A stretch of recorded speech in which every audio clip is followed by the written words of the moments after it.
Popular ni el Partit Socialista són garantia de que nosaltres puguem desenvolupar-nos econòmicament com a poble. He de recordar que el 23% del producte interior brut de l'estat espanyol passa per el corredor mediterrani i que el tram Castelló-Tarragona és l'únic que encara no té ni començat a dibuixar en un llapicet damunt d'un paper el nostre futur i el nostre creixement en vies ferroviàries i que, per tant,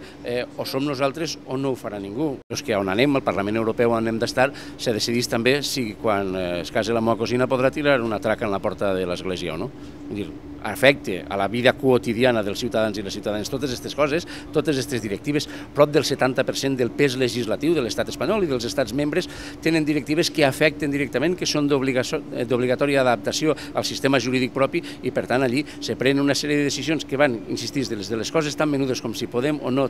fer un acordar a saber si podrem o no exportar en garanties el producte que sí que som capaços de fabricar els valencians i les valencianes.